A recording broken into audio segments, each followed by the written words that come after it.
This is a podcast from the Dorchester Online Radio Company. There are some terms and conditions regarding its use. Probably. We hope you enjoy it, and if you do, maybe you would enjoy other podcasts.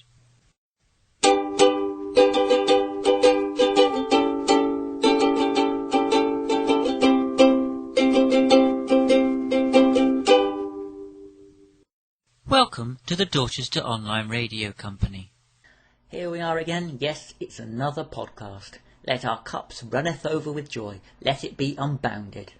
Sorry, we went to a Catholic christening over the weekend, and some of the excessiveness of language may have rubbed off.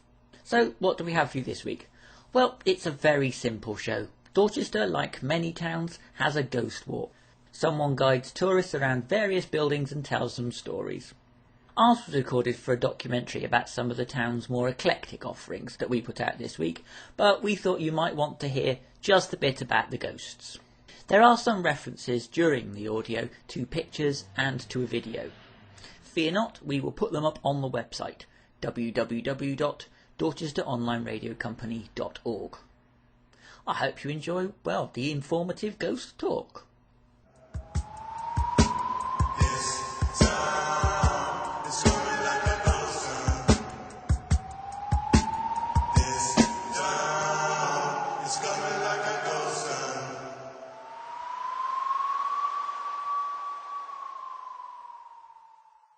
Well, welcome to Dorchester Town Ghost Walk. A stroll through our town's spooky and haunted past. You will hear stories that will scare and disturb you, tales of suffering and woe, and of restless spirits, and of murder, most horrid. It's good, clean family fun. At least, that's the way it used to be. I have recently had my own road to Damascus moment. Although there is strong evidence that Paul was suffering from epilepsy, and all the bright lights and voice stuff was in fact a fit. Last week, someone explained to me and showed me how all of these so-called hauntings can in fact be explained by far more rational and sensible explanations. There is no need to invoke some sort of supernatural silliness, just some thought and remembering not to be afraid of the dark. So tonight, we will be doing the same ghost walk as before, and the stories will be the same, but the explanations might be slightly different. Right, first of all, we need to head out of town slightly. Follow me, one and all.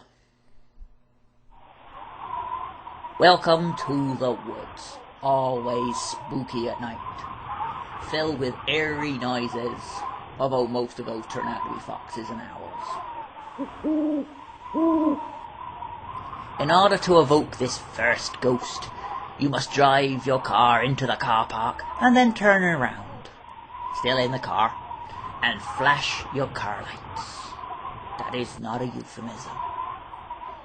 And this is not about dogging either. After some moments, the ghost lights will appear down the road. The legend goes there was a young boy who was lost in a snowstorm. His mother, in her grief, went out searching in the night for him with a lantern. Both of them never returned. The light is the illumination from the mother's lamp, still searching for her lost son. Well, that's how a tale goes anyway, but is it true?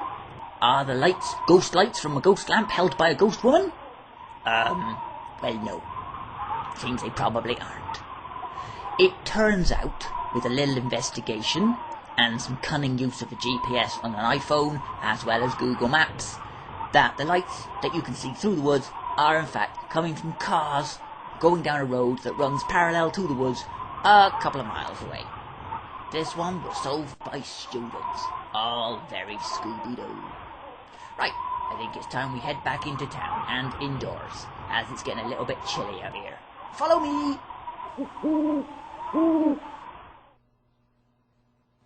Right, now, we are inside simply because it's getting a bit chilly out there, and earlier I was wearing my coat indoors, so I'm not feeling its full warminess. Why is this place well known? This is where the famous mother-in-law picture was taken. Well, outside here. Like I said, chilly and I don't want to catch a chill on my kidneys. Where was I? Oh yes, the mother-in-law photo. So what happened here then? A young girl was dancing as her daddy whittled on a bright sunny day. Well, he was whittling on a stick, obviously, is whittling, that's what you do. It was, the day was sunny.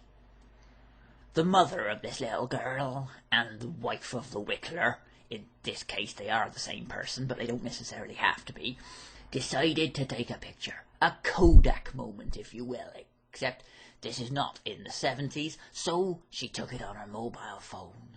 And, would you Adam and believe it, when she does see the picture, there is an outline of a person who wasn't there. For reasons best known to the picture taker, she decided this was a ghost of her mother-in-law, the mother of the whittling dude. Ah, how sweet. Not only was this family enjoying themselves in the sun, indulging in such simple pleasures as modern interpretive dance, the style most favoured by children, and reducing a perfectly serviceable stick to a pile of chips via the medium of whittle. Have I used the term whittling too much now? Okay, I'll stop. But their dead relative was enjoying it with them. How lovely. Although it does raise a question or two, such as, if the mother-in-law can see this lovely family moment, what other less child-orientated activities has she also been watching? It is almost too horrible to ask. Anyway, back to my point. Was this the picture of a ghost? Well, many papers seem to think so, as they did publish several at a surprisingly similar time. A coincidence? Well, let's see. It turns out that there is an app for everything.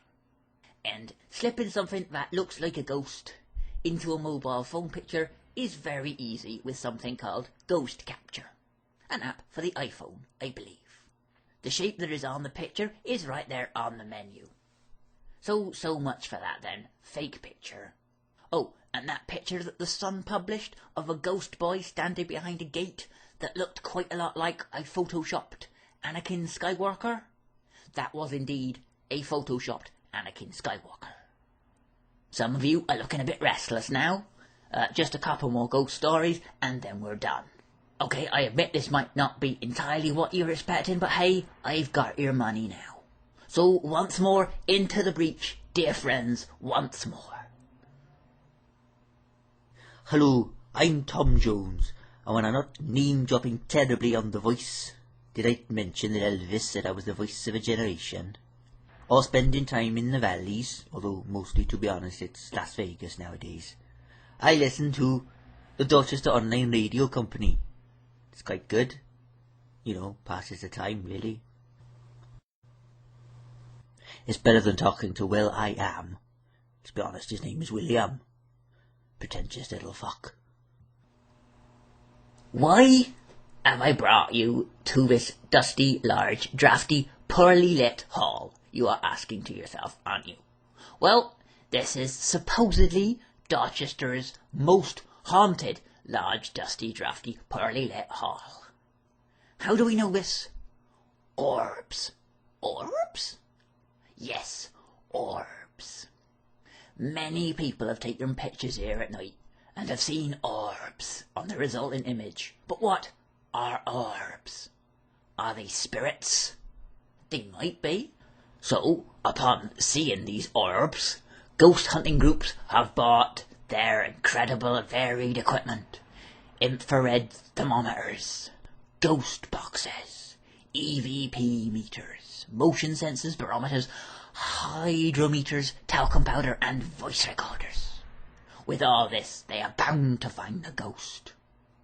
And what have they discovered? Well, let's start with orbs. What might they be?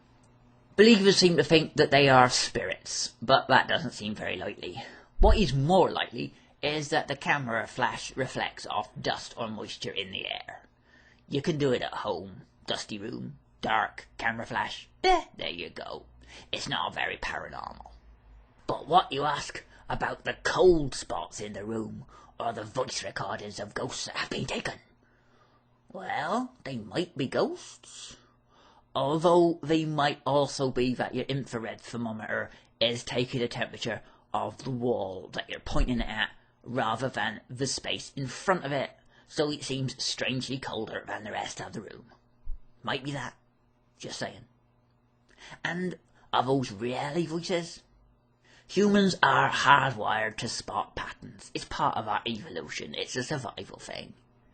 Is that a tiger in the jungle? Might be. Best I run away. We suffer from something called pareidolia. We see faces in bits of wood and on slices of toast when they're not really there. Just a pattern that looks a bit like a face, maybe, if you squint. The same thing can happen with sound, and is much reinforced by someone telling you, but what you're about to hear is quite clearly a ghost voice. Listen, it could saying, "I love you," when in fact it's saying, "Hello." All the signs that ghost hunters claim are proof of a spirit of the dearly departed are usually something quite easily explainable in a most non-supernatural way. That is not to say that there is no such thing as ghosts, but that is an extraordinary claim, and extraordinary claims need extraordinary evidence, and so far we simply don't have it. We have some blurry pictures, funny lights, folk tales from times before modern science, and recordings of noises that sound exactly like auto gain circuits when they struggle to make something that is very quiet, very loud. This is simply not good enough to rewrite the rules of the universe. But those who want to believe will always believe. Not much I can say to change their minds. Right, let's get on to the last stop of our tour. Okay, now gather round. For this one, you are all going to need to be able to see the screen of my phone. This would be easier if I had an iPad. Hello, if anyone from Apple is listening, send me one. I'll be perfectly willing to advertise it every week. Not a problem. We have a little video for you to watch. You may have thought that I had brought you into this pub because, well, it's a nice pub and it's near the end of the tour and we all need to sit down and stuff like that. All of these things are true, but this pub has its own haunting. Well, it has some CCTV that it claims is of a haunting. They seem very serious about it, and this was in no way them trying to gain some free publicity for their pub. No, definitely want that. Right, let's have a look at this video now. Excuse me a moment while I break into this audio, just to remind you that this video is embedded on the website www.dorchesteronlineradiocompany.org. There you are. Look at that. There is something white and blurry just floating above that table. That is quite clearly something unexplained. And that means it's a ghost, right? Well, again, many newspapers thought it were, and they published it without asking any questions. Just there, in their paper, this is a ghost, look at that. CCTV, never lies, look at that, ghost. Let's look at that clip again, and make sure you watch it right up until the very last second. And you will see, oh, it's a fly on the lens of that camera. It's massively out of focus, so it looks a bit blurry and weird. Well, well, another no ghost. Well, this is the last stop on our trip. Thank you all very much for coming, and I hope we have been a little bit informative and encourage you to ask a question or two. Now, we are in a pub, and I think there is only one thing to do, and it would be rude not to. Barman, a pint of your finest cider, please. The Dorchester Online Radio Company is written by Martin Norris, produced by Martin Norris, and recorded in the front room of a house owned by Martin Norris. Please do feel free to give us a good review on iTunes, or Twitter and Facebook your friends to tell them about us. Thank you.